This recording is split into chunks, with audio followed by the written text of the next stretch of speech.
ਪਿਆਰੇ ਵਿਦਿਆਰਥੀਓ, ਮੈਂ ਹਾਂ ਹਰਪ੍ਰੀਤ ਸਿੰਘ, ਸਰਕਾਰੀ ਸੀਨੀਅਰ ਸੈਕੰਡਰੀ ਸਕੂਲ ਸਰੀ ਤੋਂ। ਅੱਜ ਆਪਾਂ 8ਵੀਂ ਜਮਾਤ ਦਾ ਚੈਪਟਰ ਤਾਰੇ ਅਤੇ ਸੂਰਜੀ ਪਰਿਵਾਰ ਉਸੇ ਬਾਰੇ ਪੜ੍ਹਾਂਗੇ, ਸਟਾਰ ਐਂਡ ਸੋਲਰ ਸਿਸਟਮ। ਤਾਂ ਸਿੱਖਣ ਦੇ ਉਦੇਸ਼, ਵਿਦਿਆਰਥੀ ਇਹ ਚੈਪਟਰ ਦੇਖਣ ਤੋਂ ਬਾਅਦ ਸਾਡੇ ਜੋ ਖਗੋਲੀ ਪਿੰਡ ਹਨ, ਤਾਰੇ, ਗ੍ਰਹਿ, ਸੂਰਜ, ਚੰਨ, ਇਹਨਾਂ ਬਾਰੇ ਦੱਸ ਸਕਣਗੇ। ਇਸ ਤੋਂ ਬਿਨਾਂ ਉਹ ਚੰਨ ਦੀਆਂ ਵੱਖ ਵੱਖ ਕਲਾਵਾਂ ਨੂੰ ਸਮਝਣ ਦੇ ਯੋਗ ਹੋਣਗੇ ਅਤੇ ਤਾਰਾ ਮੰਡਲਾਂ ਬਾਰੇ ਦੱਸ ਸਕਣਗੇ ਅਤੇ ਸੂਰਜ ਅਤੇ ਸੂਰਜੀ ਪਰਿਵਾਰ, ਧੂਮਕੇਤੂ, ਉਲਕਾ ਬਾਰੇ। ਗਰਮੀਆਂ ਦੇ ਦਿਨਾਂ ਵਿੱਚ ਸਾਨੂੰ ਜੋ ਅਸਮਾਨ ਹੈ ਇਹ ਬਹੁਤ ਜ਼ਿਆਦਾ ਸਾਫ਼ ਦਿਖਾਈ ਦਿੰਦਾ ਹੈ। ਤਾਂ ਪਹੇਲੀ ਗਰਮੀਆਂ ਦੇ ਦਿਨਾਂ ਵਿੱਚ ਆਪਣੀ ਦਾਦੀ ਜੀ ਕੋਲ ਗਈ ਅਤੇ ਰਾਤ ਨੂੰ ਖਾਣਾ ਖਾਣ ਤੋਂ ਬਾਅਦ ਜਦੋਂ ਉਹ ਰਾਤ ਦੇ ਅਸਮਾਨ ਦੇਖਣ ਨੂੰ ਛੱਤ 'ਤੇ ਚੜ੍ਹੀ ਤਾਂ ਉਸਨੇ ਦੇਖਿਆ ਕਿ ਰਾਤ ਦਾ ਅਸਮਾਨ ਬਹੁਤ ਜ਼ਿਆਦਾ ਸਾਫ਼ ਦਿਖਾਈ ਦੇ ਰਿਹਾ ਹੈ। ਉਸਨੇ ਆਪਣੇ ਦਾਦਾ ਜੀ ਨੂੰ ਪੁੱਛਿਆ ਤਾਂ ਉਹਨਾਂ ਨੇ ਦੱਸਿਆ ਕਿ ਪਿੰਡਾਂ ਦੇ ਵਿੱਚ ਧੂੰਆਂ ਅਤੇ ਧੂੜ ਨਾ ਹੋਣ ਕਾਰਨ ਜੋ ਰਾਤ ਦਾ ਅਸਮਾਨ ਇਹ ਬਹੁਤ ਹੀ ਸਾਫ਼ ਦਿਖਾਈ ਦੇ ਰਿਹਾ ਹੈ। ਅਤੇ ਕਿਸੇ ਹਨੇਰੀ ਰਾਤ ਦੇ ਵਿੱਚ ਜਦੋਂ ਅਸੀਂ ਆਕਾਸ਼ ਵੱਲ ਦੇਖੀਏ ਤਾਂ ਰਾਤ ਦੇ ਅਸਮਾਨ ਵਿੱਚ ਸਾਨੂੰ ਬਹੁਤ ਸਾਰੇ ਅਣਗਿਣਤ ਜੋ ਖਗੋਲੀ ਪਿੰਡ ਹਨ ਉਹ ਦਿਖਦੇ ਹਨ। ਤਾਂ ਬੱਚੇ, ਤੁਸੀਂ ਦੱਸ ਸਕਦੇ ਹੋ ਕਿ ਰਾਤ ਦੇ ਅਸਮਾਨ ਦੇ ਵਿੱਚ ਤੁਹਾਨੂੰ ਕੀ ਕੀ ਦਿਖਦਾ ਹੈ? ਤਾਂ ਸਾਨੂੰ ਰਾਤ ਦੇ ਅਸਮਾਨ ਦੇ ਵਿੱਚ ਜੋ ਸਭ ਤੋਂ ਜ਼ਿਆਦਾ ਚਮਕੀਲੀ ਚੀਜ਼ ਦਿਖਦੀ ਹੈ ਉਹ ਹੈ ਚੰਨ। ਇਸ ਤੋਂ ਬਿਨਾਂ ਸਾਨੂੰ ਰਾਤ ਦੇ ਅਸਮਾਨ ਦੇ ਵਿੱਚ ਕੁਝ ਚੀਜ਼ਾਂ ਟਿਮਟਿਮਾਉਂਦੀਆਂ ਬਹੁਤ ਛੋਟੀਆਂ ਨਜ਼ਰ ਆਉਂਦੀਆਂ ਹਨ, ਜਿਨ੍ਹਾਂ ਨੂੰ ਅਸੀਂ ਤਾਰੇ ਆਖਦੇ ਹਾਂ। ਇਸ ਤੋਂ ਬਿਨਾਂ ਕੁਛ ਪਿੰਡ ਅਜਿਹੇ ਹੁੰਦੇ ਹਨ ਜੋ ਟਿਮਟਿਮਾ ਨਹੀਂ ਰਹੇ ਹੁੰਦੇ, ਉਹਨਾਂ ਨੂੰ ਅਸੀਂ ਉਪਗ੍ਰਹਿ ਆਖਦੇ ਹਾਂ। ਰਾਤ ਦੇ ਆਕਾਸ਼ ਵਿੱਚ ਸਭ ਤੋਂ ਜੋ ਚਮਕੀਲਾ ਪਿੰਡ ਚੰਨ ਹੈ।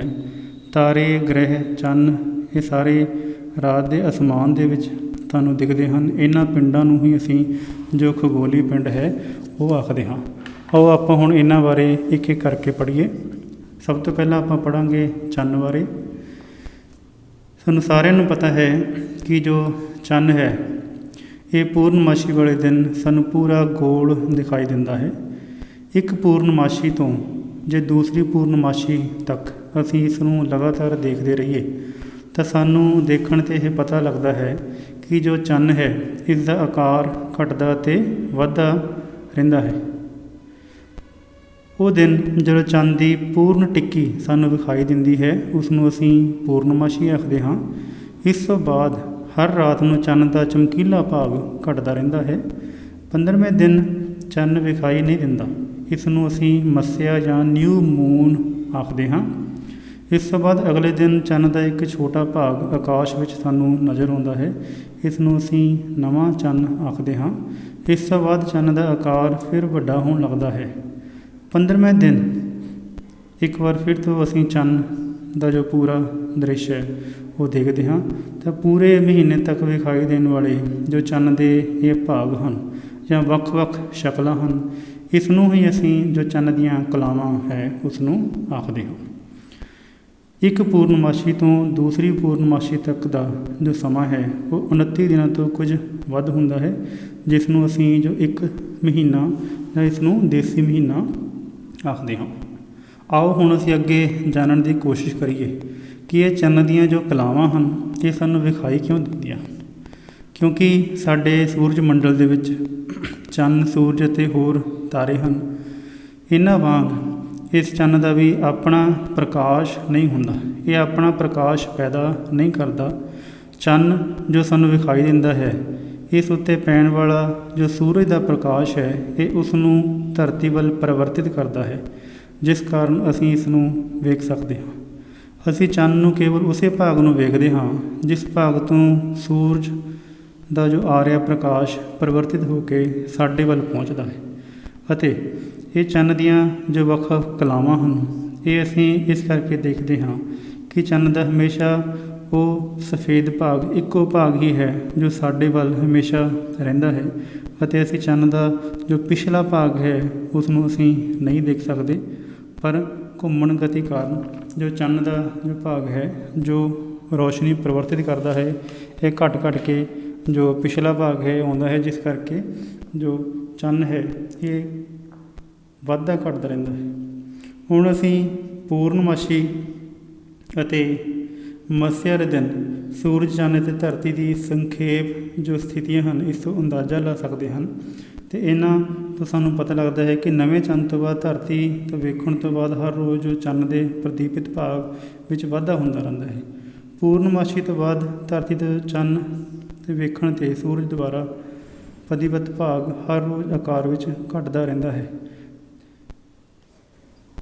ਇਸੇ ਕਰਕੇ ਜੋ ਚੰਨ ਹੈ, ਸਾਨੂੰ ਇਸ ਦਾ ਜੋ ਵੱਖ ਵੱਖ ਕਲਾਵਾਂ ਹਨ ਉਹ ਨਜ਼ਰ ਆਉਂਦੀਆਂ ਹਨ। ਹੁਣ ਆਪਾਂ ਜੇ ਚੰਨ ਦੀ ਸਤਹ ਦੀ ਗੱਲ ਕਰ ਲਈਏ ਤਾਂ ਚੰਨ ਦੀ ਜੋ ਸਤਹ ਹੈ ਇਹ ਬਹੁਤ ਹੀ ਧੂੜ ਭਰੀ ਹੈ। ਚੰਨ 'ਤੇ ਕੋਈ ਵੀ ਵਾਤਾਵਰਣ ਨਹੀਂ ਹੈ ਅਤੇ ਚੰਨ ਦੀ ਜੋ ਗੁਰੂਤਾ ਆਕਰਸ਼ਣ ਹੈ ਉਹ ਧਰਤੀ ਤੋਂ ਲਗਭਗ 1/6ਵਾਂ ਭਾਗ ਹੈ। ਚੰਨ ਉੱਤੇ ਜੋ ਵੱਡੇ ਵੱਡੇ ਟੋਏ ਸਾਨੂੰ ਨਜ਼ਰ ਆਉਂਦੇ ਹਨ, ਇਹਨਾਂ ਨੂੰ ਅਸੀਂ ਕਰੇਟਰ ਆਖਦੇ ਹਾਂ। ਅਤੇ ਚੰਨ ਨੂੰ ਧਰਤੀ ਤੋਂ ਦੇਖਣ 'ਤੇ ਸਾਨੂੰ ਪਤਾ ਲੱਗਦਾ ਹੈ ਇਸ ਵਿੱਚ ਕੁਝ ਕਾਲੇ ਧੱਬੇ ਸਾਨੂੰ ਨਜ਼ਰ ਆਉਂਦੇ ਹਨ। ਅਸਲ ਵਿੱਚ ਇਹੀ ਆਕਾਰ ਦੇ ਵਿੱਚ ਬਹੁਤ ਵੱਡੇ ਵੱਡੇ ਜੋ ਪਹਾੜ ਹਨ ਜੋ ਚੰਨ 'ਤੇ ਹਨ, ਅਤੇ ਇਹਨਾਂ ਨੂੰ ਹੀ ਅਸੀਂ ਜੋ ਕਰੇਟਰ ਆਖਦੇ ਹਾਂ। ਨੀਲ ਆਰਮਸਟਰਾਂਗ ਉਹ ਪਹਿਲਾ ਵਿਅਕਤੀ ਸੀ ਜਿਸ ਨੇ 21 ਜੁਲਾਈ 1969 ਨੂੰ ਅਮਰੀਕਾ ਤੋਂ ਅਪੋਲੋ ਦੇ ਵਿੱਚ ਉਡਾਨ ਭਰੀ ਅਤੇ ਚੰਨ 'ਤੇ ਉਹ ਪਹੁੰਚਿਆ। ਇਸ ਤੋਂ ਬਾਅਦ ਦੂਸਰਾ ਵਿਅਕਤੀ ਸੀ ਐਡਵਿਨ ਐਲਡਰਿਨ ਜੋ ਚੰਨ 'ਤੇ ਉਤਰੇ। ਚੰਨ ਤੋਂ ਬਾਅਦ ਹੁਣ ਆਪਾਂ ਅੱਗੇ ਪੜ੍ਹਾਂਗੇ ਸਾਡੇ ਅਸਮਾਨ ਦੇ ਵਿੱਚ ਜੋ ਸਾਨੂੰ ਨਜ਼ਰ ਆ ਰਹੇ ਨੇ ਖਗੋਲੀ ਪਿੰਡ ਤਾਰੇ। ਰਾਤ ਦੇ ਆਕਾਸ਼ ਵਿੱਚ ਤੁਸੀਂ ਜੋ ਹੋਰ ਵਸਤੂਆਂ ਦੇਖਦੇ ਹੋ ਉਹ ਹਨ ਤਾਰੇ। ਇਹ ਕੁਝ ਚਮਕੀਲੇ ਅਤੇ ਟਿਮਟਿਮਾਉਂਦੇ ਰਹਿੰਦੇ ਹਨ। ਅਸਲ ਵਿੱਚ ਤਾਰੇ ਜੋ ਹਨ ਇਹ ਇਹਨਾਂ ਦਾ ਆਪਣਾ ਪ੍ਰਕਾਸ਼ ਹੁੰਦਾ ਹੈ। ਸਾਡਾ ਸੂਰਜ ਵੀ ਇੱਕ ਤਾਰਾ ਹੈ। ਹੋਰ ਤਾਰਿਆਂ ਦੀ ਤੁਲਨਾ ਵਿੱਚ ਸੂਰਜ ਇੰਨਾ ਵੱਡਾ ਇਸ ਲਈ ਹੈ ਕਿਉਂਕਿ ਇਹ ਧਰਤੀ ਦੇ ਬਹੁਤ ਜ਼ਿਆਦਾ ਨੇੜੇ ਹੈ। ਪਰ ਜੋ ਬਾਕੀ ਤਾਰੇ ਹਨ ਇਹ ਧਰਤੀ ਤੋਂ ਬਹੁਤ ਜ਼ਿਆਦਾ ਦੂਰ ਹੋਣ ਕਾਰਨ ਇਹ ਸਾਨੂੰ ਇੱਕ ਬਿੰਦੂ ਦੀ ਤਰ੍ਹਾਂ ਨਜ਼ਰ ਆਉਂਦੇ ਹਨ। ਸੂਰਜ ਧਰਤੀ ਤੋਂ ਲਗਭਗ 15 ਕਰੋੜ ਕਿਲੋਮੀਟਰ ਦੂਰੀ 'ਤੇ ਹੈ। ਸੂਰਜ ਤੋਂ ਬਾਅਦ ਦੂਸਰਾ ਸਭ ਤੋਂ ਜੋ ਨੇੜਲਾ ਤਾਰਾ ਹੈ ਉਹ ਹੈ ਅਲਫਾ ਸੈਂਚੁਰੀ। ਇਹਨਾਂ ਦੂਰੀਆਂ ਨੂੰ ਅਸੀਂ ਪ੍ਰਕਾਸ਼ ਸਾਲ ਦੇ ਵਿੱਚ ਮਾਪਦੇ ਹਾਂ ਤਾਂ ਪ੍ਰਕਾਸ਼ ਦੁਆਰਾ ਇੱਕ ਸਾਲ ਵਿੱਚ ਤੈਅ ਕੀਤੀ ਦੂਰੀ ਨੂੰ ਆਖਦੇ ਹਾਂ। ਤਾਂ ਸਾਨੂੰ ਪਤਾ ਹੀ ਹੈ ਕਿ ਪ੍ਰਕਾਸ਼ 3 ਲੱਖ ਕਿਲੋਮੀਟਰ ਪ੍ਰਤੀ ਸੈਕਿੰਡ ਦੀ ਰਫ਼ਤਾਰ ਨਾਲ ਜਾਂਦਾ ਹੈ। ਅਲਫਾ ਸੈਂਚੁਰੀ 4.3 ਪ੍ਰਕਾਸ਼ ਸਾਲ ਦੂਰ ਹੈ। ਤਾਰਿਆਂ ਦੇ ਪਰੀਖਣ ਤੋਂ ਸਾਨੂੰ ਪਤਾ ਲੱਗਦਾ ਹੈ ਕਿ ਰਾਤ ਦੇ ਅਸਮਾਨ ਦੇ ਵਿੱਚ ਤਾਰੇ ਪੂਰਬ ਤੋਂ ਪੱਛਮ ਵੱਲ ਗਤੀ ਕਰਦੇ ਹਨ ਅਤੇ ਕੋਈ ਤਾਰਾ ਜਿਹੜਾ ਸੂਰਜ ਡੁੱਬਣ ਸਾਰ ਹੀ ਸਾਨੂੰ ਪੂਰਬ ਦਿਸ਼ਾ ਵਿੱਚ ਵੀ ਦਿਖਦਾ ਹੈ ਅਤੇ ਸੂਰਜ ਚੜ੍ਹਨ ਤੋਂ ਪਹਿਲਾਂ ਵੀ ਦਿਖਦਾ ਹੈ। ਇਸ ਬਾਰੇ ਆਪਾਂ ਬਾਅਦ 'ਚ ਗੱਲ ਕਰਾਂਗੇ। ਅਤੇ ਸਾਨੂੰ ਜਿਹੜੇ ਸਾਰੇ ਤਾਰੇ ਹਨ ਉਹ ਪੂਰਬ ਤੋਂ ਪੱਛਮ ਵੱਲ ਗਤੀ ਕਰਦੇ ਇਸ ਲਈ ਨਜ਼ਰ ਆਉਂਦੇ ਹਨ ਕਿਉਂਕਿ ਸਾਡੀ ਜੋ ਧਰਤੀ ਹੈ ਇਹ ਪੱਛਮ ਤੋਂ ਪੂਰਬ ਵੱਲ ਗਤੀ ਕਰਦੀ ਹੈ। ਅਤੇ ਇਹਨਾਂ ਤਾਰਿਆਂ ਤੋਂ ਬਿਨਾਂ ਸਾਡੇ ਅਸਮਾਨ ਦੇ ਵਿੱਚ ਇੱਕ ਹੋਰ ਤਾਰਾ ਹੈ ਜਿਸ ਦੀ ਸਥਿਤੀ ਨਹੀਂ ਬਦਲਦੀ। ਇਸ ਨੂੰ ਅਸੀਂ ਧਰੂਵ ਤਾਰਾ ਆਖਦੇ ਹਾਂ। ਇਹ ਧਰੂਵ ਤਾਰਾ ਦੀ ਸਥਿਤੀ ਇਸ ਕਰਕੇ ਨਹੀਂ ਬਦਲਦੀ ਕਿਉਂਕਿ ਇਹ ਸਾਡੀ ਧਰਤੀ ਦੀ ਜੋ ਧੁਰੀ ਹੈ ਉਸ ਧੁਰੀ ਦੇ ਬਿਲਕੁਲ ਉੱਤਰ ਦਿਸ਼ਾ ਵੱਲ ਇਹ ਸਥਿਤ ਹੈ, ਜਿਸ ਕਰਕੇ ਘੁੰਮਣ 'ਤੇ ਇਸ ਦੀ ਸਥਿਤੀ ਹਮੇਸ਼ਾ ਇੱਕ ਸਮਾਨ ਰਹਿੰਦੀ ਹੈ, ਜਿਸ ਕਰਕੇ ਇਸ ਦੀ ਜੋ ਧੁਰੀ ਹੈ ਇਹ ਨਹੀਂ ਬਦਲਦੀ। ਇਸ ਤੋਂ ਬਿਨਾਂ ਅੱਗੇ ਵਧਾਂਗੇ ਆਪਾਂ ਤਾਰਾ ਮੰਡਲਾਂ ਬਾਰੇ। ਪਛਾਣੀਆਂ ਜਾਣ ਵਾਲੀਆਂ ਸ਼ਕਲਾਂ ਵਾਲੇ ਤਾਰਿਆਂ ਦੇ ਸਮੂਹ ਨੂੰ ਅਸੀਂ ਤਾਰਾ ਮੰਡਲ ਆਖਦੇ ਹਾਂ। ਰਾਤ ਦੇ ਅਸਮਾਨ ਨੂੰ ਜੇ ਅਸੀਂ ਦੇਖੀਏ ਤਾਂ ਸਾਨੂੰ ਤਾਰਿਆਂ ਦੀਆਂ ਬਹੁਤ ਸਾਰੀਆਂ ਜੋ ਸ਼ਕਲਾਂ ਹਨ ਉਹ ਨਜ਼ਰ ਆਉਣਗੀਆਂ, ਪਛਾਣ ਸਕਦੇ ਹੋ। ਉਹ ਹਨ ਸਪਤਰਿਸ਼ੀ ਜਾਂ ਉਰਸਾ ਮੇਜਰ, ਜਿਸ ਬਾਰੇ ਆਪਾਂ ਪਹਿਲਾਂ ਗੱਲ ਕਰਾਂਗੇ। ਇਸ ਤਾਰਾ ਮੰਡਲ ਨੂੰ ਬਿਗ ਬੀਅਰ ਜਾਂ ਗ੍ਰੇਟ ਬੀਅਰ ਸਪਤਰਿਸ਼ੀ ਵੀ ਆਖਦੇ ਹਾਂ। ਇਸ ਤਾਰਾ ਮੰਡਲ ਵਿੱਚ 7 ਉੱਗੇ ਤਾਰੇ ਹੁੰਦੇ ਹਨ। ਇਸ ਦਾ ਆਕਾਰ ਇੱਕ ਵੱਡੀ ਕੜਛੀ ਜਾਂ ਪ੍ਰਸ਼ਨ ਚਿੰਨ੍ਹ ਵਰਗਾ ਨਜ਼ਰ ਸਾਨੂੰ ਆਉਂਦਾ ਹੈ। ਇਹ ਕੜਛੀ ਦੀ ਜੋ ਹੱਥੀ ਹੈ ਉਹ 3 ਤਾਰਿਆਂ ਦੀ ਬਣੀ ਹੁੰਦੀ ਹੈ ਅਤੇ ਜੋ 4 ਬਾਕੀ ਤਾਰੇ ਰਹਿ ਗਏ ਹਨ ਉਹ ਕੌਲੀ ਦੇ ਆਕਾਰ ਦੇ ਵਿੱਚ ਸਾਨੂੰ ਨਜ਼ਰ ਆਉਂਦੇ ਹਨ। ਇਹ ਜੋ ਸਾਨੂੰ ਉਰਸਾ ਮੇਜਰ ਜਾਂ ਬਿਗ ਬੀਅਰ ਨਜ਼ਰ ਆਉਂਦਾ ਹੈ ਅਤੇ ਗਰਮੀਆਂ ਦੇ ਵਿੱਚ ਇਹ ਰਾਤ ਦੇ ਅਸਮਾਨ ਦੇ ਵਿੱਚ ਇਹ ਸਾਨੂੰ ਨਜ਼ਰ ਆਉਂਦਾ ਹੈ। ਤਾਂ ਇਸ ਦੀ ਜੋ ਸਥਿਤੀ ਹੈ ਇਹ ਧਰਤੀ ਦੇ ਘੁੰਮਣ ਦਿਸ਼ਾ ਦੇ ਨਾਲ ਲਗਾਤਾਰ ਬਦਲਦੀ ਰਹਿੰਦੀ ਹੈ। ਇਹ ਸਪਤਰਿਸ਼ੀ ਦੇ ਜੋ ਸਿਰੇ ਦੇ ਤਾਰੇ ਹਨ ਇਹਨਾਂ ਨੂੰ ਜੇ ਅਸੀਂ ਧਿਆਨ ਨਾਲ ਵੇਖੀਏ ਤਾਂ ਇਹਨਾਂ ਸਿਰੇ ਦੇ ਤਾਰਿਆਂ ਨੂੰ ਅਸੀਂ ਇੱਕ ਕਾਲਪਨਿਕ ਸਿੱਧੀ ਰੇਖਾ ਦੇ ਵਿੱਚ ਖਿੱਚੀਏ ਤਾਂ ਉਹ ਸਿੱਧੀ ਰੇਖਾ ਇੱਕ ਬਹੁਤ ਹੀ ਧੁੰਦਲੇ ਤਾਰੇ ਕੋਲ ਆ ਕੇ ਉਸ ਨੂੰ ਟਕਰਾਉਂਦੀ ਹੈ। ਇਹੀ ਉਹ ਤਾਰਾ ਹੈ ਜਿਸ ਨੂੰ ਅਸੀਂ ਧਰੁਵ ਤਾਰਾ ਆਖਦੇ ਹਾਂ। ਧਰੁਵ ਤਾਰਾ ਥੋੜ੍ਹਾ ਜਿਹਾ ਧੁੰਦਲਾ ਤਾਰਾ ਹੈ। ਇਹ ਧਰੁਵ ਤਾਰਾ ਪਹਿਲਾਂ ਦੇ ਸਮਿਆਂ ਦੇ ਵਿੱਚ ਉੱਤਰ ਦਿਸ਼ਾ ਨੂੰ ਦੇਖਣ ਦੇ ਲਈ ਵਰਤਿਆ ਜਾਂਦਾ ਸੀਗਾ, ਕਿਉਂਕਿ ਧਰਤੀ ਦੇ ਘੁੰਮਣ ਦਿਸ਼ਾ ਦੇ ਨਾਲ ਇਸ ਦੀ ਜੋ ਦਿਸ਼ਾ ਹੈ ਉਹ ਨਹੀਂ ਬਦਲਦੀ। ਇਸ ਤੋਂ ਬਾਅਦ ਆਪਾਂ ਅੱਗੇ ਗੱਲ ਕਰਾਂਗੇ ਜੋ ਦੂਸਰਾ ਤਾਰਾ ਮੰਡਲ ਸਾਨੂੰ ਅਸਮਾਨ ਦੇ ਵਿੱਚ ਨਜ਼ਰ ਆਉਂਦਾ ਹੈ ਉਹ ਹੈ ਓਰੀਅਨ। ਓਰੀਅਨ ਇੱਕ ਹੋਰ ਪ੍ਰਮੁੱਖ ਤਾਰਾ ਮੰਡਲ ਹੈ ਜਿਸ ਨੂੰ ਅਸੀਂ ਸਰਦੀਆਂ ਦੇ ਵਿੱਚ ਲਗਭਗ ਅੱਧੀ ਰਾਤ ਨੂੰ ਵੇਖਦੇ ਹਾਂ। ਇਹ ਆਕਾਸ਼ ਵਿੱਚ ਸਭ ਤੋਂ ਵੱਧ ਸ਼ਾਨਦਾਰ ਤਾਰਾ ਮੰਡਲ ਵਜੋਂ ਗਿਣਿਆ ਜਾਂਦਾ ਹੈ। ਇਸ ਵਿੱਚ ਲਗਭਗ 7 ਚਮਕੀਲੇ ਤਾਰੇ ਹੁੰਦੇ ਹਨ। ਓਰੀਅਨ ਨੂੰ ਇੱਕ ਸ਼ਿਕਾਰੀ ਦੇ ਆਕਾਰ ਦੀ ਆਕ੍ਰਿਤੀ ਵੀ ਬਣਦੀ ਹੈ। ਇਸ ਦੇ ਮੱਧ ਵਿੱਚ 3 ਤਾਰੇ ਹੁੰਦੇ ਹਨ ਜਿਸ ਨਾਲ ਸ਼ਿਕਾਰੀ ਦੀ ਬੈਲਟ ਦਾ ਰੂਪ ਮਿਲਦਾ ਹੈ। 4 ਜੋ ਚਮਕੀਲੇ ਤਾਰੇ ਹਨ ਇਹ ਲਗਭਗ ਚਤੁਰਭੁਜ ਦੀ ਸਥਿਤੀ ਵਿੱਚ ਵਿਵਸਥਿਤ ਹੁੰਦੇ ਹਨ ਅਤੇ ਇਸ ਨੂੰ ਆਮ ਤੌਰ 'ਤੇ ਸਾਡੀ ਭਾਸ਼ਾ ਵਿੱਚ ਜਿਸ ਨੂੰ ਅਸੀਂ ਮੰਜੀ ਆਖਦੇ ਹਾਂ ਇਸੇ ਨੂੰ ਹੀ ਆਖਿਆ ਜਾਂਦਾ ਹੈ। ਸੂਰਜੀ ਪਰਿਵਾਰ ਬਾਰੇ, ਸੂਰਜ ਮੰਡਲ ਬਾਰੇ ਸਾਨੂੰ ਪਤਾ ਹੀ ਹੈ ਕਿ ਸੂਰਜ ਅਤੇ ਇਸ ਦੀ ਪਰਿਕਰਮਾ ਕਰਨ ਵਾਲੇ ਖਗੋਲੀ ਪਿੰਡਾਂ ਨਾਲ ਮਿਲ ਕੇ ਜੋ ਸਾਡਾ ਪਰਿਵਾਰ ਹੈ ਸੂਰਜ ਪਰਿਵਾਰ ਬਣਦਾ ਹੈ। ਇਸ ਪਰਿਵਾਰ ਵਿੱਚ ਬਹੁਤ ਸਾਰੇ ਪਿੰਡ ਹਨ। ਗ੍ਰਹਿ, ਧੂਮਕੇਤੂ, ਉਪਗ੍ਰਹਿ ਅਤੇ ਉਲਕਾਵਾਂ ਹਨ। ਸੂਰਜ ਅਤੇ ਇਹਨਾਂ ਪਿੰਡਾਂ ਵਿੱਚ ਗੁਰੂਤਾਕਰਸ਼ਣ ਬਲ ਕਾਰਨ ਇਹ ਪਿੰਡ ਸੂਰਜ ਦੀ ਜੋ ਪਰਿਕਰਮਾ ਹੈ ਉਹ ਕਰਦੇ ਹਨ। ਜਿਵੇਂ ਤੁਸੀਂ ਜਾਣਦੇ ਹੋ ਧਰਤੀ ਵੀ ਸੂਰਜ ਦੀ ਪਰਿਕਰਮਾ ਕਰਦੀ ਹੈ। ਇਹ ਸੂਰਜੀ ਪਰਿਵਾਰ ਦਾ ਇੱਕ ਮੈਂਬਰ ਹੈ। ਇਹ ਇੱਕ ਗ੍ਰਹਿ ਹੈ। ਇਸ ਤੋਂ ਬਿਨਾਂ ਸਾਡੇ ਸੂਰਜੀ ਪਰਿਵਾਰ ਵਿੱਚ ਹੋਰ 7 ਗ੍ਰਹਿ ਹਨ ਜੋ ਸੂਰਜ ਦੀ ਪਰਿਕਰਮਾ ਕਰਦੇ ਹਨ ਅਤੇ ਕੁੱਲ ਮਿਲਾ ਕੇ ਸਾਡੇ ਸੂਰਜ ਪਰਿਵਾਰ ਦੇ ਵਿੱਚ 8 ਗ੍ਰਹਿ ਹਨ। ਸਭ ਤੋਂ ਪਹਿਲਾ ਗ੍ਰਹਿ ਹੈ ਬੁੱਧ, ਉਸ ਤੋਂ ਬਾਅਦ ਹੈ ਸ਼ੁੱਕਰ, ਤੀਸਰਾ ਗ੍ਰਹਿ ਹੈ ਸਾਡੀ ਧਰਤੀ, ਚੌਥਾ ਗ੍ਰਹਿ ਹੈ ਮੰਗਲ। ਇਸ ਤੋਂ ਬਾਅਦ 5ਵਾਂ ਗ੍ਰਹਿ ਹੈ ਬ੍ਰਹਿਸਪਤੀ, 6ਵਾਂ ਗ੍ਰਹਿ ਹੈ ਸ਼ਨੀ, ਉਸ ਤੋਂ ਬਾਅਦ 7ਵਾਂ ਗ੍ਰਹਿ ਹੈ ਯੂਰੇਨਸ ਅਤੇ 8ਵਾਂ ਗ੍ਰਹਿ ਹੈ ਨੈਪਚੂਨ। ਤਾਂ ਵਿਦਿਆਰਥੀਓ ਜੇ ਆਪਾਂ ਦੇਖੀਏ ਤਾਂ ਸਾਡੇ ਜਿਹੜੇ ਪਹਿਲੇ 4 ਗ੍ਰਹਿ ਹਨ ਬੁੱਧ, ਸ਼ੁੱਕਰ, ਧਰਤੀ ਅਤੇ ਮੰਡਲ, ਇਹਨਾਂ 4 ਗ੍ਰਹਿਆਂ ਨੂੰ ਅਸੀਂ ਜੋ ਸੂਰਜ ਦੇ ਨੇੜੇ ਹਨ ਇਹਨਾਂ ਨੂੰ ਅਸੀਂ ਅੰਦਰਲੇ ਗ੍ਰਹਿ ਆਖਦੇ ਹਾਂ। ਇਹਨਾਂ ਦੇ 2 ਚੰਨ ਹਨ, ਇਹ ਵੀ ਘੱਟ ਹੁੰਦੇ ਹਨ। ਇਸ ਤੋਂ ਬਾਅਦ ਜੋ ਸਾਡੇ ਕੋਲ ਬਾਕੀ ਦੇ 4 ਗ੍ਰਹਿ ਹਨ ਇਹ ਸੂਰਜ ਤੋਂ ਬਹੁਤ ਦੂਰ ਹਨ ਅਤੇ ਇਹਨਾਂ ਦੇ ਚੰਨਾਂ ਦੀ ਗਿਣਤੀ ਵੀ ਬਹੁਤ ਜ਼ਿਆਦਾ ਹੁੰਦੀ ਹੈ। ਇਹਨਾਂ ਗ੍ਰਹਿਆਂ ਨੂੰ ਅਸੀਂ ਜੋ ਬਾਹਰੀ ਗ੍ਰਹਿ ਹਨ ਜਾਂ ਆਊਟਰ ਪਲੈਨਟ ਹਨ ਇਹ ਆਖਦੇ ਹਾਂ। ਹੁਣ ਆਪਾਂ ਗੱਲ ਕਰ ਲਈਏ ਸੂਰਜ ਦੀ। ਸੂਰਜ ਸਾਡਾ ਸਭ ਤੋਂ ਨੇੜਲਾ ਤਾਰਾ ਹੈ। ਇਹ ਲਗਾਤਾਰ ਤਾਪ ਅਤੇ ਪ੍ਰਕਾਸ਼ ਸਾਡੀ ਧਰਤੀ ਨੂੰ ਦਿੰਦਾ ਹੈ। ਧਰਤੀ ਦੀ ਲਗਭਗ ਸਾਰੀ ਊਰਜਾ ਦਾ ਸਰੋਤ ਇਹ ਸੂਰਜ ਹੀ ਹੈ। ਅਸਲ ਵਿੱਚ ਸਾਰੇ ਗ੍ਰਹਿਆਂ ਦੇ ਤਾਪ ਅਤੇ ਪ੍ਰਕਾਸ਼ ਦੀ ਊਰਜਾ ਦਾ ਮੁੱਖ ਸਰੋਤ ਸੂਰਜ ਹੀ ਹੈ। ਗ੍ਰਹਿਆਂ ਬਾਰੇ ਜੇ ਆਪਾਂ ਗੱਲ ਕਰ ਲਈਏ ਤਾਂ ਇਹਨਾਂ ਤਾਰਿਆਂ ਵਾਂਗ ਜੋ ਸਾਨੂੰ ਪ੍ਰਤੀਤ ਹੁੰਦੇ ਹਨ, ਗ੍ਰਹਿ ਵੀ ਤਾਰਿਆਂ ਵਰਗੇ ਹੀ ਸਾਨੂੰ ਨਜ਼ਰ ਆਉਂਦੇ ਹਨ, ਪਰ ਤਾਰੇ ਟਿਮਟਿਮਾਉਂਦੇ ਹਨ ਜਦਕਿ ਗ੍ਰਹਿ ਹਨ ਇਹ ਟਿਮਟਿਮਾਉਂਦੇ ਨਹੀਂ ਹੁੰਦੇ। ਹਰ ਇੱਕ ਗ੍ਰਹਿ ਇੱਕ ਨਿਸ਼ਚਿਤ ਪਥ ਵਿੱਚ ਸੂਰਜ ਦੀ ਪਰਿਕਰਮਾ ਕਰਦਾ ਹੈ। ਇਸ ਨੂੰ ਅਸੀਂ ਗ੍ਰਹਿ ਪਥ ਆਖਦੇ ਹਾਂ। ਕਿਸੇ ਵੀ ਗ੍ਰਹਿ ਦੁਆਰਾ ਸੂਰਜ ਦੀ ਇੱਕ ਪਰਿਕਰਮਾ ਪੂਰੀ ਕਰਨ ਵਿੱਚ ਲੱਗੇ ਸਮੇਂ ਨੂੰ ਗ੍ਰਹਿ ਦਾ ਪਰਿਕਰਮ ਕਾਲ ਆਖਦੇ ਹਾਂ।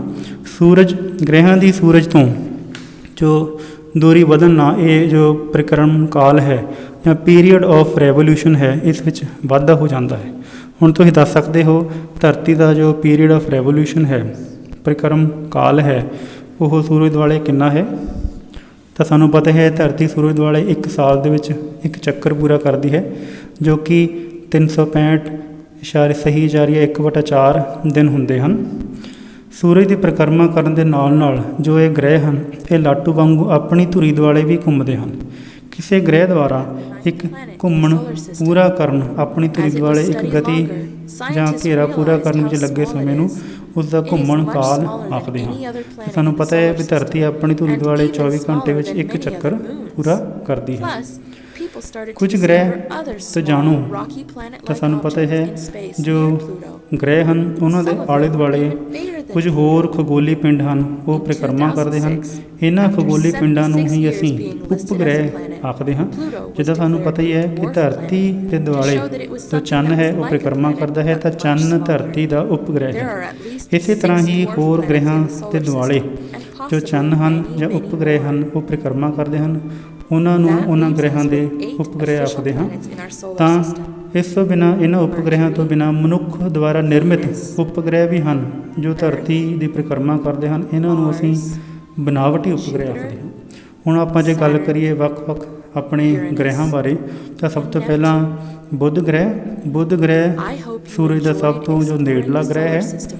ਇਹ ਸਾਡੇ ਸੂਰਜੀ ਪਰਿਵਾਰ ਦਾ ਸਭ ਤੋਂ ਛੋਟਾ ਗ੍ਰਹਿ ਹੈ, ਕਿਉਂਕਿ ਬੁੱਧ ਸੂਰਜ ਦੇ ਬਹੁਤ ਨੇੜੇ ਹੈ, ਇਸ ਲਈ ਵਧੇਰੇ ਸਮੇਂ ਤੱਕ ਇਹ ਸੂਰਜ ਦੀ ਜੋ ਬਹੁਤ ਤੇਜ਼ ਰੋਸ਼ਨੀ ਹੈ ਇਸ ਵਿੱਚ ਛਿਪਿਆ ਰਹਿੰਦਾ ਹੈ। ਬੁੱਧ ਦਾ ਕੋਈ ਵੀ ਉਪਗ੍ਰਹਿ ਨਹੀਂ ਹੈ। ਉਸ ਤੋਂ ਬਾਅਦ 2 ਨੰਬਰ 'ਤੇ ਆਉਂਦਾ ਹੈ ਸ਼ੁੱਕਰ। ਗ੍ਰਹਿਆਂ ਵਿੱਚ ਸ਼ੁੱਕਰ ਧਰਤੀ ਦਾ ਸਭ ਤੋਂ ਨੇੜਲਾ ਗੁਆਂਢੀ ਹੈ। ਰਾਤ ਦੇ ਆਕਾਸ਼ ਵਿੱਚ ਇਹ ਸਭ ਤੋਂ ਵੱਧ ਚਮਕੀਲਾ ਗ੍ਰਹਿ ਹੈ। ਕਦੇ ਕਦੇ ਸੂਰਜ ਡੁੱਬਣ ਤੋਂ ਬਾਅਦ ਇਸ ਨੂੰ ਅਸੀਂ ਪੱਛਮੀ ਆਕਾਸ਼ ਵਿੱਚ ਦੇਖਦੇ ਹਾਂ। ਇਸ ਨੂੰ ਹੀ ਅਸੀਂ ਜੋ ਪ੍ਰਭਾਤ ਜਾਂ ਸਵੇਰ ਦਾ ਜਾਂ ਸ਼ਾਮ ਦਾ ਤਾਰਾ ਆਖਦੇ ਹਾਂ। ਇਸ ਤੋਂ ਬਿਨਾਂ ਸ਼ੁੱਕਰ ਦਾ ਵੀ ਕੋਈ ਵੀ ਉਪਗ੍ਰਹਿ ਨਹੀਂ ਹੈ। ਤੀਸਰੇ ਨੰਬਰ 'ਤੇ ਜੋ ਆਉਂਦੀ ਹੈ ਉਹ ਹੈ ਸਾਡੀ ਧਰਤੀ ਸੂਰਜੀ ਪਰਿਵਾਰ ਦਾ ਤੀਸਰਾ ਗ੍ਰਹਿ ਹੈ। ਧਰਤੀ ਉੱਤੇ ਜੀਵਨ ਦੀ ਮੌਜੂਦਗੀ ਹੋਣ ਦੇ ਲਈ ਇਸ ਵਿੱਚ ਬਹੁਤ ਸਾਰੀਆਂ ਵਿਵਸਥਾਵਾਂ ਜ਼ਿੰਮੇਵਾਰ ਹਨ। ਇੱਥੇ ਮਿਲਣ ਵਾਲੇ ਪਾਣੀ, ਵਾਤਾਵਰਣ ਅਤੇ ਇਸ ਨੂੰ ਬਚਾਉਣ ਵਾਲੀ ਓਜ਼ੋਨ ਗਲਾਫ ਕਾਰਨ ਅਤੇ ਸਹੀ ਤਾਪਮਾਨ ਕਾਰਨ ਧਰਤੀ ਉੱਤੇ ਜੋ ਜੀਵਨ ਹੈ ਉਹ ਮੌਜੂਦ ਹੈ।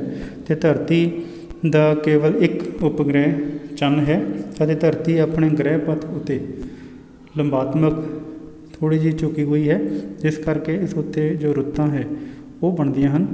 ਅਤੇ ਪਲਾਟ ਤੋਂ ਦੇਖਣ 'ਤੇ ਜੋ ਧਰਤੀ ਦਾ ਰੰਗ ਸਾਨੂੰ ਨੀਲਾ ਇਸ ਲਈ ਨਜ਼ਰ ਆਉਂਦਾ ਹੈ ਕਿਉਂਕਿ ਪਾਣੀ ਅਤੇ ਧਰਤੀ ਤੋਂ ਜੋ ਪ੍ਰਕਾਸ਼ ਹੈ ਪਰਿਵਰਤਿਤ ਹੋਣ ਕਾਰਨ ਇਹ ਸਾਨੂੰ ਥੋੜ੍ਹੀ ਜਿਹੀ ਨੀਲੀ ਹਰੀ ਜੋ ਪ੍ਰਤੀਤ ਹੁੰਦੀ ਹੈ। ਇਸ ਤੋਂ ਬਾਅਦ ਅਗਲਾ ਸਾਡੇ ਕੋਲ ਜੋ ਚੌਥਾ ਗ੍ਰਹਿ ਹੈ ਉਹ ਹੈ ਮੰਗਲ। ਅਗਲਾ ਗ੍ਰਹਿ ਇਸ ਨੂੰ ਅਸੀਂ ਲਾਲ ਗ੍ਰਹਿ ਵੀ ਆਖਦੇ ਹਾਂ। ਤਾਂ ਇਹ ਹਲਕਾ ਲਾਲ ਜਿਹਾ ਪ੍ਰਤੀਤ ਹੁੰਦਾ ਹੈ ਅਤੇ ਮੰਗਲ ਦੇ 2 ਛੋਟੇ ਕੁਦਰਤੀ ਉਪਗ੍ਰਹਿ ਹਨ। ਇਹਨਾਂ 4 ਗ੍ਰਹਿਆਂ ਤੋਂ ਬਿਨਾਂ ਸਾਡੇ ਕੋਲ ਜੋ 5ਵਾਂ ਗ੍ਰਹਿ ਹੈ ਜਿਹਨਾਂ ਨੂੰ ਅਸੀਂ ਬਾਹਰੀ ਗ੍ਰਹਿ ਆਖਦੇ ਹਾਂ, ਤਾਂ ਉਹ ਹੈ ਸਭ ਤੋਂ ਸਾਡਾ ਪਹਿਲਾ ਗ੍ਰਹਿ ਬ੍ਰਹਿਸਪਤੀ ਸਾਡੇ ਸੂਰਜ ਪਰਿਵਾਰ ਦਾ ਸਭ ਤੋਂ ਵੱਡਾ ਗ੍ਰਹਿ ਹੈ। ਇਹ ਇੰਨਾ ਵੱਡਾ ਹੈ ਕਿ ਇਸ ਵਿੱਚ ਲਗਭਗ 1300 ਧਰਤੀਆਂ ਜੋ ਹਨ ਸਮਾ ਸਕਦੀਆਂ ਹਨ, ਪਰੰਤੂ ਬ੍ਰਹਿਸਪਤੀ ਦਾ ਪੁੰਜ ਧਰਤੀ ਦੇ ਪੁੰਜ ਤੋਂ ਲਗਭਗ 318 ਗੁਣਾ ਵੱਡਾ ਹੈ। ਇਹ ਆਪਣੀ ਧੁਰੀ ਦੁਆਲੇ ਬਹੁਤ ਤੇਜ਼ ਗਤੀ ਦੇ ਨਾਲ ਘੁੰਮਦਾ ਹੈ। ਬ੍ਰਹਿਸਪਤੀ ਸਾਡੇ ਸੂਰਜ ਪਰਿਵਾਰ ਦਾ ਸਭ ਤੋਂ ਵੱਡਾ ਗ੍ਰਹਿ ਹੋਣ ਕਾਰਨ ਇਹ ਚਮਕੀਲਾ ਪ੍ਰਤੀਤ ਨਜ਼ਰ ਆਉਂਦਾ ਹੈ ਅਤੇ ਇਸ ਨੂੰ ਆਸਾਨੀ ਦੇ ਨਾਲ ਦੂਰਬੀਨ ਦੇ ਨਾਲ ਦੇਖਿਆ ਜਾ ਸਕਦਾ ਹੈ। ਅਤੇ ਇਸ ਦੇ ਲਗਭਗ ਬਹੁਤ ਵੱਡੇ 4 ਚੰਨ ਹਨ। ਬ੍ਰਹਿਸਪਤੀ ਤੋਂ ਬਾਅਦ ਸਾਡੇ ਕੋਲ ਅਗਲਾ ਗ੍ਰਹਿ ਹੈ ਸ਼ਨੀ ਨੂੰ ਅਸੀਂ ਛੱਲਿਆਂ ਵਾਲਾ ਗ੍ਰਹਿ ਵੀ ਆਖਦੇ ਹਾਂ। ਇਸ ਦਾ ਰੰਗ ਥੋੜ੍ਹਾ ਪੀਲਾ ਜਿਹਾ ਹੁੰਦਾ ਹੈ ਅਤੇ ਇਸ ਦੇ ਆਲੇ ਦੁਆਲੇ ਬਹੁਤ ਖੂਬਸੂਰਤ ਛੱਲੇ ਹਨ ਅਤੇ ਇਹ ਇਸੇ ਕਰਕੇ ਹੀ ਇਹ ਸੂਰਜੀ ਪਰਿਵਾਰ ਦਾ ਸਭ ਤੋਂ ਵਿਲੱਖਣ ਗ੍ਰਹਿ ਹੈ। ਇਸ ਨੂੰ ਅਸੀਂ ਨੰਗੀ ਅੱਖ ਨਾਲ ਨਹੀਂ ਦੇਖ ਸਕਦੇ ਪਰ ਤੁਸੀਂ ਛੋਟੀ ਦੂਰਬੀਨ ਦੇ ਨਾਲ ਇਸ ਨੂੰ ਵੇਖ ਸਕਦੇ ਹਾਂ। ਸ਼ਨੀ ਬਾਰੇ ਵਿਲੱਖਣ ਗੱਲ ਇਹ ਹੈ ਕਿ ਸਾਰੇ ਗ੍ਰਹਿਆਂ ਵਿੱਚੋਂ ਇਸ ਦੀ ਘਣਤਾ ਸਭ ਤੋਂ ਘੱਟ ਹੈ। ਇਸ ਦੀ ਘਣਤਾ ਪਾਣੀ ਦੀ ਘਣਤਾ ਤੋਂ ਵੀ ਘੱਟ ਹੈ। ਇਸ ਤੋਂ ਬਾਅਦ ਆਪਾਂ ਗੱਲ ਕਰਾਂਗੇ ਯੂਰੇਨਸ ਅਤੇ ਨੈਪਚੂਨ ਦੀ। ਇਹ ਸੂਰਜ ਦੇ ਸਭ ਤੋਂ ਬਾਹਰਲੇ ਗ੍ਰਹਿ ਹਨ। ਇਹਨਾਂ ਨੂੰ ਸਿਰਫ ਵੱਡੀਆਂ ਦੂਰਬੀਨਾਂ ਨਾਲ ਹੀ ਵੇਖਿਆ ਜਾ ਸਕਦਾ ਹੈ। ਸ਼ੁੱਕਰ ਦੇ ਵਾਂਗ ਯੂਰੇਨਸ ਵੀ ਪੂਰਬ ਤੋਂ ਪੱਛਮ ਦਿਸ਼ਾ ਵਿੱਚ ਘੁੰਮਦਾ ਹੈ। ਇਸ ਦੀ ਵਿਲੱਖਣਤਾ ਇਹ ਹੈ ਕਿ ਇਹ ਇੱਕ ਪਾਸੇ ਝੁਕਿਆ ਹੁੰਦਾ ਹੈ। ਇਸ ਦੇ ਸਿੱਟੇ ਵਜੋਂ ਇਸ ਦਾ ਜੋ ਗ੍ਰਹਿ ਪਥ ਹੈ ਉਹ ਵੇਲਣੀ ਗਤੀ ਕਰਦਾ ਸਾਨੂੰ ਨਜ਼ਰ ਆਉਂਦਾ ਹੈ। ਤਾਂ ਸੂਰਜੀ ਪਰਿਵਾਰ ਦੇ ਵਿੱਚ ਜੋ ਹੋਰ ਮੈਂਬਰ ਹਨ ਉਹਨਾਂ ਬਾਰੇ ਆਪਾਂ ਗੱਲ ਕਰ ਲਈਏ ਤਾਂ ਸਭ ਤੋਂ ਪਹਿਲਾਂ ਸਾਡੇ ਕੋਲ ਹੈ ਉਲਕਾ ਪੱਟੀ ਬਾਰੇ। ਸਾਨੂੰ ਪਤਾ ਹੀ ਹੈ ਕਿ ਸਾਡੇ 4 ਗ੍ਰਹਿ ਅੰਦਰਲੇ ਹਨ ਅਤੇ 4 ਗ੍ਰਹਿ ਬਾਹਰਲੇ ਹਨ। ਇਹਨਾਂ ਅੰਦਰਲੇ ਅਤੇ ਬਾਹਰਲੇ ਗ੍ਰਹਿਆਂ ਦੇ ਵਿੱਚ ਇੱਕ ਗ੍ਰਹਿ ਪਥ ਹੈ। ਇਸ ਕਾਫੀ ਫਾਸਲੇ ਵਾਲੇ ਗ੍ਰਹਿ ਪਥ ਦੇ ਵਿੱਚ ਬਹੁਤ ਛੋਟੇ ਛੋਟੇ ਆਕਾਰ ਦੇ ਜੋ ਪਿੰਡ ਹਨ ਜਾਂ ਪੱਥਰ ਹਨ ਉਹਨਾਂ ਨੂੰ ਘੇਰਿਆ ਹੋਇਆ ਹੈ, ਜੋ ਸੂਰਜ ਦੀ ਪਰਿਕਰਮਾ ਕਰਦੇ ਹਨ। ਇਹਨਾਂ ਨੂੰ ਹੀ ਅਸੀਂ ਉਲਕਾ ਪੱਟੀ ਆਖਦੇ ਹਾਂ। ਪਰ ਇਹ ਆਕਾਰ ਦੇ ਵਿੱਚ ਕਈ ਬਹੁਤ ਵੱਡੇ ਹਨ ਅਤੇ ਕਈ ਬਹੁਤ ਛੋਟੇ ਹੁੰਦੇ ਹਨ। ਇਸ ਤੋਂ ਬਾਅਦ ਸਾਡੇ ਕੋਲ ਹੈ ਧੂਮਕੇਤੂ। ਧੂਮਕੇਤੂ ਵੀ ਸਾਡੇ ਸੂਰਜੀ ਪਰਿਵਾਰ ਦੇ ਮੈਂਬਰ ਹਨ। ਇਹ ਅੰਡਾਕਾਰ ਪੱਥ ਵਿੱਚ ਸੂਰਜ ਦੀ ਪਰਿਕਰਮਾ ਕਰਦੇ ਹਨ ਅਤੇ ਕਾਫੀ ਇਹਨਾਂ ਦਾ ਜੋ ਗਿਣਤੀ ਹੈ ਕਾਫੀ ਜ਼ਿਆਦਾ ਹੈ। ਤਾਂ ਧੂਮਕੇਤੂ ਜਿੱਦਾਂ ਸੂਰਜ ਦੇ ਨੇੜੇ ਨਜ਼ਰ ਆਉਂਦਾ ਹੈ ਤਾਂ ਇਸ ਦੀ ਜੋ ਪੂੰਛ ਹੈ ਉਸ ਦਾ ਆਕਾਰ ਵੱਧ ਜਾਂਦਾ ਹੈ। ਇਸ ਦਾ ਕਾਰਨ ਇਹ ਹੈ ਕਿ ਇਹਨਾਂ ਧੂਮਕੇਤੂਆਂ ਉੱਤੇ ਜੋ ਪਾਣੀ ਹੈ ਜਾਂ ਬਰਫ਼ ਹੈ ਉਹ ਵਾਸ਼ਪ ਬਣ ਕੇ ਉੱਡਦੀ ਹੈ, ਜਿਸ ਕਰਕੇ ਇਸ ਦੀ ਜੋ ਪੂੰਛ ਹੈ ਸਾਨੂੰ ਉਹ ਨਜ਼ਰ ਆਉਂਦੀ ਹੈ। ਤਾਂ ਸਭ ਤੋਂ ਜੋ ਮਸ਼ਹੂਰ ਧੂਮਕੇਤੂ ਹੈ ਉਸ ਦਾ ਨਾਂ ਹੈ ਹੈਲੇ। ਤਾਂ ਹੈਲੇ ਕੋਮੇਟ ਜੋ ਹੈ ਇਹ ਹਰੇਕ 76 ਸਾਲਾਂ ਦੇ ਅੰਤਰਾਲ ਤੋਂ ਬਾਅਦ ਸਾਨੂੰ ਵਿਖਾਈ ਦਿੰਦਾ ਹੈ। ਇਸ ਨੂੰ ਅਸੀਂ ਪਿਛਲੀ ਵਾਰ 1986 ਦੇ ਵਿੱਚ ਦੇਖਿਆ ਗਿਆ ਸੀ। ਅਤੇ ਤੁਸੀਂ ਦੱਸ ਸਕਦੇ ਹੋ ਕਿ ਅਗਲੀ ਵਾਰ ਇਸ ਨੂੰ ਅਸੀਂ ਕਦੋਂ ਦੇਖਾਂਗੇ? ਹਾਂਜੀ, ਬਿਲਕੁਲ ਸਹੀ। ਅਗਲੀ ਵਾਰ ਅਸੀਂ ਇਸ ਨੂੰ 28 ਜੁਲਾਈ 2061 ਦੇ ਵਿੱਚ ਅਸੀਂ ਇਸ ਨੂੰ ਦੁਬਾਰਾ ਦੇਖਾਂਗੇ, ਜਦੋਂ ਇਹ ਧਰਤੀ 'ਤੇ ਬਹੁਤ ਜ਼ਿਆਦਾ ਨੇੜੇ ਦੀ ਹੋ ਕੇ ਜਾਵੇਗਾ। ਇਸ ਤੋਂ ਬਾਅਦ ਸਾਡੇ ਕੋਲ ਹਨ ਉਲਕਾਂ ਅਤੇ ਉਲਕਾਵਾਂ ਪਿੰਡ। ਰਾਤ ਦੇ ਸਾਫ਼ ਅਸਮਾਨ ਦੇ ਵਿੱਚ ਕਈ ਵਾਰ ਸਾਨੂੰ ਬਹੁਤ ਲੰਬੀ ਲਕੀਰ ਜਾਂ ਟੁੱਟਦੇ ਤਾਰੇ ਨਜ਼ਰ ਆਉਂਦੇ ਹਨ। ਇਹਨਾਂ ਨੂੰ ਹੀ ਅਸੀਂ ਉਲਕਾ ਆਖਦੇ ਹਾਂ। ਉਲਕਾ ਅਕਸਰ ਇੱਕ ਛੋਟਾ ਪਿੰਡ ਹੁੰਦਾ ਹੈ ਜੋ ਕਦੇ ਕਦੇ ਧਰਤੀ ਦੇ ਵਾਯੂਮੰਡਲ ਵਿੱਚ ਦਾਖਲ ਹੋ ਕੇ ਅਤੇ ਧਰਤੀ ਦੇ ਵਾਯੂਮੰਡਲ ਨਾਲ ਰਗੜ ਕਾਰਨ ਗਰਮ ਹੋ ਕੇ ਖਤਮ ਹੋ ਜਾਂਦਾ ਹੈ, ਜਿਸ ਕਰਕੇ ਸਾਨੂੰ ਇਸ ਦੀ ਚਮਕੀਲੀ ਜੋ ਪੱਟੀ ਹੈ ਉਹ ਨਜ਼ਰ ਆਉਂਦੀ ਹੈ। ਪਰ ਕਈ ਵਾਰ ਬਹੁਤ ਸਾਰੀਆਂ ਉਲਕਾਵਾਂ ਜਾਂ ਇਹ ਪੱਥਰ ਬਹੁਤ ਵੱਡੇ ਆਕਾਰ ਦੇ ਹੁੰਦੇ ਹਨ ਜੋ ਪੂਰੀ ਤਰ੍ਹਾਂ ਵਾਸ਼ਪਿਤ ਨਹੀਂ ਹੁੰਦੇ, ਅਤੇ ਜਦੋਂ ਇਹ ਧਰਤੀ ਉੱਤੇ ਪਹੁੰਚ ਜਾਣ ਤਾਂ ਉਦੋਂ ਇਹਨਾਂ ਨੂੰ ਅਸੀਂ ਉਲਕਾ ਪਿੰਡ ਆਖਦੇ ਹਾਂ। ਇਹੀ ਫਰਕ ਹੈ ਉਲਕਾ ਅਤੇ ਉਲਕਾ ਪਿੰਡਾਂ ਵਿੱਚ। ਉਲਕਾ ਉਹ ਹੁੰਦੀ ਹੈ ਜੋ ਪੂਰੀ ਤਰ੍ਹਾਂ ਵਾਸ਼ਪ ਹੋ ਕੇ ਬ੍ਰਹਿਮੰਡ ਵਿੱਚ ਖਤਮ ਹੋ ਜਾਂਦੀ ਹੈ, ਧਰਤੀ 'ਤੇ ਨਹੀਂ ਪਹੁੰਚਦੀ। ਪਰ ਉਲਕਾ ਪਿੰਡ ਪੱਥਰ ਦਾ ਉਹ ਟੁਕੜਾ ਜੋ ਧਰਤੀ 'ਤੇ ਪਹੁੰਚ ਜਾਂਦਾ ਹੈ। ਅਤੇ ਅਖੀਰ ਦੇ ਵਿੱਚ ਆਪਾਂ ਗੱਲ ਕਰਦੇ ਹਾਂ ਬਨਾਵਟੀ ਉਪਗ੍ਰਹਿਾਂ ਬਾਰੇ। ਤਾਂ ਸਾਨੂੰ ਪਤਾ ਹੀ ਹੈ ਜਿਸ ਤਰ੍ਹਾਂ ਹਰੇਕ ਜੋ ਗ੍ਰਹਿ ਹੈ ਉਸ ਦੇ ਉਪਗ੍ਰਹਿ ਹੁੰਦੇ ਹਨ, ਤਾਂ ਸਾਡੀ ਧਰਤੀ ਦਾ ਜੋ ਉਪਗ੍ਰਹਿ ਚੰਨ ਹੈ ਇਸ ਤੋਂ ਬਿਨਾਂ ਮਨੁੱਖ ਦੁਆਰਾ ਨਿਰਮਿਤ ਉਪਗ੍ਰਹਿ ਹਨ ਜਿਨ੍ਹਾਂ ਨੂੰ ਅਸੀਂ ਧਰਤੀ ਦੁਆਲੇ ਛੱਡਿਆ ਹੈ। ਅਜਿਹੇ ਬਹੁਤ ਸਾਰੇ ਬਨਾਵਟੀ ਉਪਗ੍ਰਹਿ ਜੋ ਧਰਤੀ ਦੁਆਲੇ ਪਰਿਕਰਮਾ ਕਰਦੇ ਹਨ, ਤਾਂ ਇਹਨਾਂ ਨੂੰ ਧਰਤੀ ਤੋਂ ਛੱਡਿਆ ਜਾਂਦਾ ਹੈ। ਭਾਰਤ ਨੇ ਵੀ ਕਈ ਉਪਗ੍ਰਹਿ ਹਨ ਜਿਨ੍ਹਾਂ ਦਾ ਨਿਰਮਾਣ ਕੀਤਾ ਹੈ ਅਤੇ ਛੱਡਿਆ ਹੈ। ਆਰਿਆਭੱਟ ਭਾਰਤ ਦਾ ਪਹਿਲਾ ਉਪਗ੍ਰਹਿ ਹੈ। ਕੁਝ ਹੋਰ ਭਾਰਤੀ ਉਪਗ੍ਰਹਿ ਹਨ ਜਿਸ ਤਰ੍ਹਾਂ ਇਨਸੈਟ, IRS, ਕਲਪਨਾ, ਐਡੂਸੈਟ ਆਦਿ ਉਪਗ੍ਰਹਿ। ਤਾਂ ਇਹ ਬਹੁਤ ਸਾਰੇ ਜੋ ਉਪਗ੍ਰਹਿ ਹਨ ਇਹਨਾਂ ਦਾ ਹੁਣ ਉਪਯੋਗ ਕੀ ਹੈ? ਤਾਂ ਬਨਾਵਟੀ ਉਪਗ੍ਰਹਿ ਬਹੁਤ ਸਾਰੇ ਵਿਵਹਾਰਿਕ ਉਪਯੋਗਾਂ ਦੇ ਲਈ ਵਰਤੇ ਜਾਂਦੇ ਹਨ।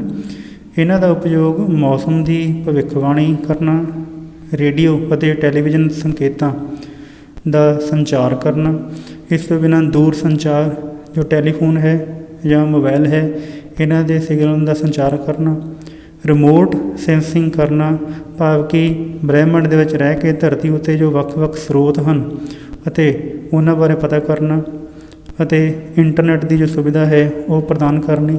ਤਾਂ ਇਸ ਤਰ੍ਹਾਂ ਇਹ ਜੋ ਬਨਾਵਟੀ ਉਪਗ੍ਰਹਿ ਹਨ ਇਹ ਸਾਡੇ ਬਹੁਤ ਜ਼ਿਆਦਾ ਕੰਮ ਆਉਂਦੇ ਹਨ ਅਤੇ ਸਾਨੂੰ ਲਗਾਤਾਰ ਜੋ ਹੈ ਸਾਨੂੰ ਜਾਣਕਾਰੀ ਦਿੰਦੇ ਹਨ। ਅਤੇ ਅੱਜ ਕੱਲ੍ਹ ਅਸੀਂ ਗੂਗਲ ਮੈਪਸ ਦੇ ਵਿੱਚ ਜਾਂ ਹੋਰ GPS ਦੀ ਵਰਤੋਂ ਕਰਦੇ ਹਾਂ, ਉਹ ਵੀ ਇਹਨਾਂ ਉਪਗ੍ਰਹਿਾਂ ਦੁਆਰਾ ਹੀ ਸਾਨੂੰ ਜੋ ਹੈ ਉਹ ਦਿੱਤਾ ਜਾਂਦਾ ਹੈ। ਅਤੇ ਇਹਨਾਂ ਉਪਗ੍ਰਹਿਾਂ ਦੇ ਸਾਡੇ ਜੀਵਨ ਦੇ ਵਿੱਚ ਜਾਂ ਸਾਡੀ ਧਰਤੀ ਨੂੰ ਹੋਰ ਬਿਹਤਰ ਜਾਣਨ ਦੇ ਵਿੱਚ ਬਹੁਤ ਸਾਰੇ ਸਾਡੇ ਉਪਯੋਗ ਹਨ।